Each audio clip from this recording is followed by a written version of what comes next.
কেউ কথা রাখেনি। ৩৩ বছর কাটল, কেউ কথা রাখেনি। ছেলেবেলায় বষ্টমী তার আগমনী গান হঠাৎ থামিয়ে বলেছিল, শুক্লা দ্বাদশীর দিন অন্তরাটুকু শুনিয়ে যাবে। তারপর কত চন্দ্রভোগ অমাবস্যা এসে চলে গেল, কিন্তু সেই বষ্টমী আর এলো না। ২৫ বছর প্রতীক্ষায় আছি।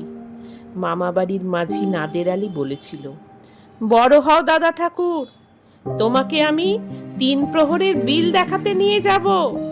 সেখানে পদ্ম ফুলের মাথায় সাপ আর ভ্রমর খেলা করে। নাদের আলী, আমি আর কত বড় হব?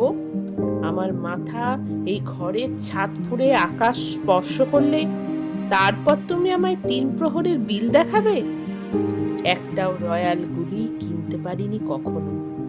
লাঠি লজেন্স দেখিয়ে দেখিয়ে চুষেছে লস্কর বাড়ির ছেলেরা। ভিখারির মতো চৌধুরীদের গেটে দাঁড়িয়ে দেখেছি ভিতরের রাস উৎসব। অবিরল রঙের ধারার মধ্যে সুবর্ণ কঙ্কন পরা ফর্সা রমণীরা কত রকম আমোদে হেসেছে।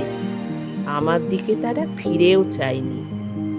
বাবা আমার কাঁধ ছুঁয়ে বলেছিলেন, দেখিস একদিন আমরাও। বাবা এখন অন্ধ, আমাদের দেখা হয়নি কিছুই।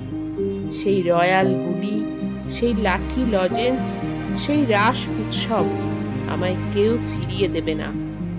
বুকের মধ্যে সুগন্ধি রুমাল রেখে বরুণা বলেছিল, যেদিন আমায় সত্যিকারের ভালোবাসবে সেদিন আমার বুকেও এরকম আতরের গন্ধ হবে। ভালোবাসার জন্য আমি হাতের মুঠোয় প্রাণ নিয়েছি। দুরন্ত ষাঁড়ের চোখে বেঁধেছি লাল কাপড়। বিশ্ব সংসার তন্ন তন্ন করে খুঁজে এনেছি ১০৮টা নীল পদ্ম।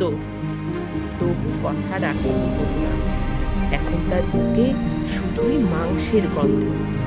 এখনো সে যে কোনো নারী। কেউ কথা রাখেনি। ৩৩ বছর কাটল, কেউ কথা রাখেনি।